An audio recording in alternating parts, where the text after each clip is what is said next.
These people are the biggest cucks on the planet. You're trash. Hey, come tell me on camera. Come here, coward. Come here, coward. Oh. Right here on camera. Right here. Tell people intellectually who you are. Intellectually who I am? Go ahead, yeah. I'm your mama. Yeah, can't even talk. Look at you. Hey, This is what they've turned the people into. This is it right here. Literal slave of the system. See that? That's who they are. Look at this slave. That was great. Come on, hit me. Go ahead. Go ahead. I know. I'm trying because you're brainwashed. To work. This is the I gotta get brainwashing. to work where they have more coffee. This is the brainwashing. You see? And I'm proud of this because this is who they are. I deliberately. That's why they're allied with jihadis because they hate the West so much. Right now. Sanitation. No. Elaborate. What does that mean?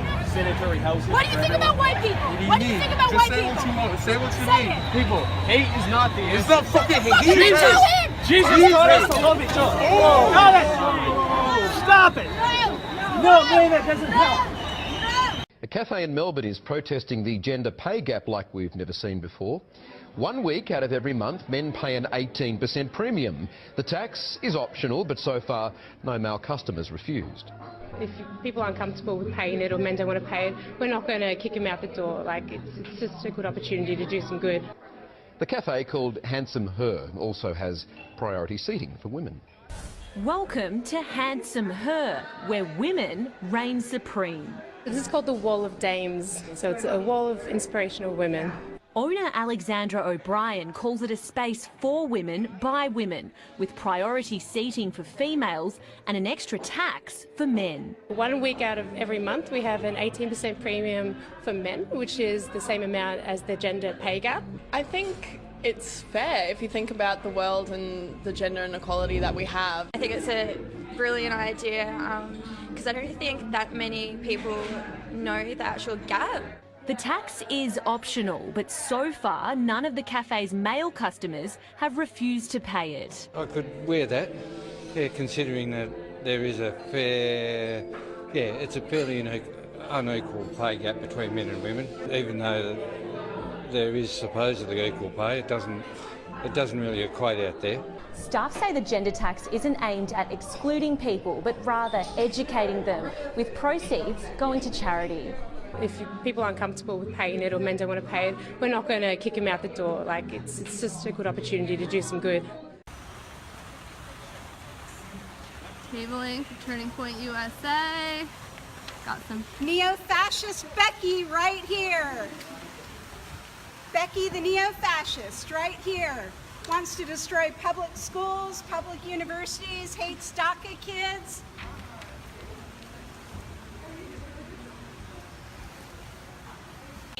No KKK, no neo-fascist USA.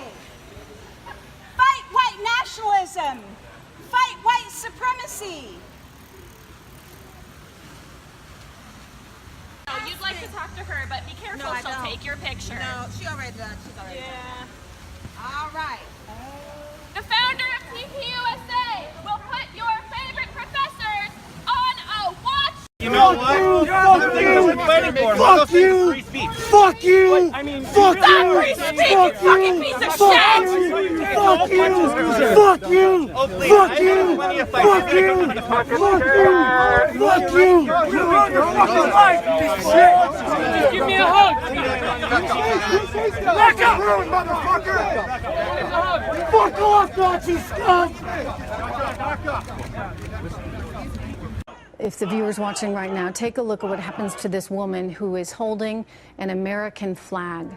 She's holding an American flag, and a protester comes to her, drags her along there, pulls her anyway. Let's watch this. You can see her flag lying up on the ground.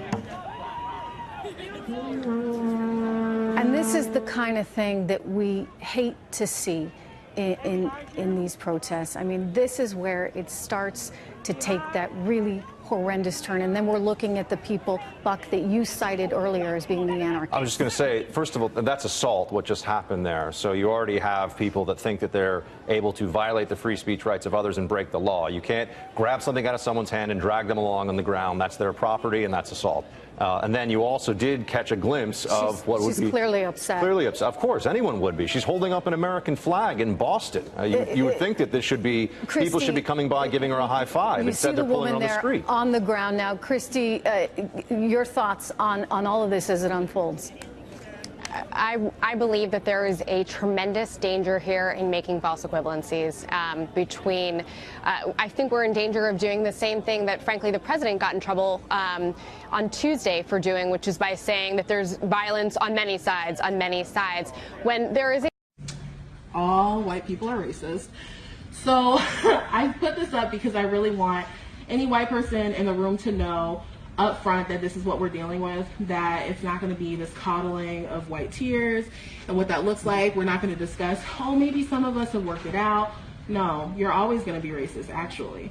So even when you're on your path to trying to figure out how to be a better human being, because I believe that white people are born into not being human, like that actually, instead of people of color and black folks being dehumanized, that actually everyone is dehumanized off rip within white supremacy, that y'all are born into a life to not be human, and that's what y'all are taught to do, to be demons. So in this particular way, white people are all racist. So I just want y'all to know that up front. Yes, it's time for campus craziness. The University of Minnesota has a student group with one rule: no white people, period. On its website, the group Tongues Untied touted itself as a safe space targeted exclusively at LGBTQIA and or same gender-loving people of color. For those of you who speak English instead of progressive, that means the group is for non-white gay and transgender people and no one else. Since the story broke, the group has updated its webpage to remove its warning that whites should stay away. But Mike Mullen wrote about the controversy for City Pages, and his take was that white people should shut up and stop whining. Mike Mullen joins us. For coming on, Mike. You basically think this is the white guys, the alt-right white, as you call them, at campus reform making a fuss about nothing. Right. I would say that this doesn't really bother me, and I'm surprised that it bothers them. If you saw the original message on the website, it said to allies of this group, they would ask that you please give them some privacy to have their meeting alone. I don't think that the people at Campus Reform or the people who have acted like they're outraged at this are actually the allies that they're referring to. You described the fellow at Campus Reform who brought this up, Mitchell Gunter. You said he's a notably white man from South Carolina. What do you mean by a notably white man? I meant a joke. Yeah. What's the joke there? I mean, you seem notably white to me. Is that a joke? You're a notably white man from Minnesota. Right, and I'm not outraged that I'm not allowed to go to a group for black and queer gay people. That doesn't hurt me. The fact that But just to go on with this compartmentalization, this is for LGBTQIA people of color and LGBTQIA indigenous people. I always lose it after the Q. What do the I and A stand for in that? Honestly, I'm not sure. I assume it's indigenous and something. I don't know. Wrong. It's intersex and asexual. So I just wanted to ask you here, why do you think that an indigenous trans woman has more in common with an African-American asexual than with a white trans woman? Because that's what this group is saying. No, they're saying that think they have more in common and want to get in a room with each other and have a conversation about, I guess, their race or their sexuality. They would be allowed to do that. No, they've actually formed, you couldn't, for example, form a group for notably white people, such as yourself and the fella from South Carolina, Mitchell Gunter, and you have a group for notably white people who are notably heterosexual. But you can have a group that says a white trans woman is excluded from this group, but an African-American asexual can be a member of the group. You happy with this? Because this is like Mad Libs, where you just toss the identity group confetti in the air and it all comes down and you piece it together any which way, except that if you belong to certain core identities, you're excluded. You think this makes any sense for trans people or asexual people or intersex people? What I would point out is that whenever there's outrage about these kind of groups and their supposed segregation or discrimination, it's never actually coming from that trans white woman. She probably understands why they would want to be alone. It's coming from people like you, I guess, who they're asking to leave them alone. Yeah, and the criticism of people like me, who are notably white, is coming from other notably white people like you. Don't you think that's what's weird, too? That there's like agonized notably white progressive liberals like you getting upset about notably white... by the way, why do you call campus reform alt-right whites? What's that mean?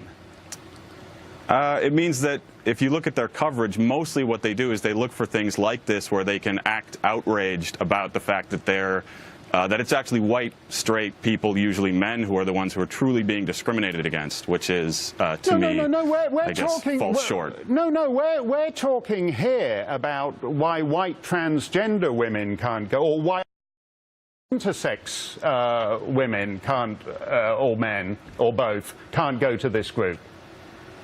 Do you have a lot of them contacting you and saying that they're outraged that this No, I'm not actually group for people of color I'm not actually persuaded that that intersex. I'm not actually persuaded that indigenous intersex persons are a measurable demographic. I'm asking you, as a notably white person yourself, don't you think this multiplicity of identity group balkanization, splitting into ever more micro and in fact barely detectable groups, isn't quite absurd? No, I don't think it's absurd. I mean, you're right. This is a very small group. As far as I can tell, there are maybe 10 people in it. And the fact that it exists doesn't bother me, and I didn't even know it existed until a couple weeks ago when people who had never heard of it before also became outraged by it. Its existence has not done anything to them or to you. What do you think of Martin Luther King, who thought that one day we could be judged on the content of our character rather than the color of our skin? Now we've ended up with a world in which the color of your skin apparently trumps whether you're a transgender person or whether you're a lesbian, because the fact that the color of lesbian you are is more important. I think Martin Luther King is great, and I assume if he tried to go to one of these meetings, they would let him in. I don't think so. Unless he's an African-American asexual. And again, we don't know that. Thank you very much. That's the notably white Mike Mullen. Thanks for coming on the show, Mike, speaking to us from...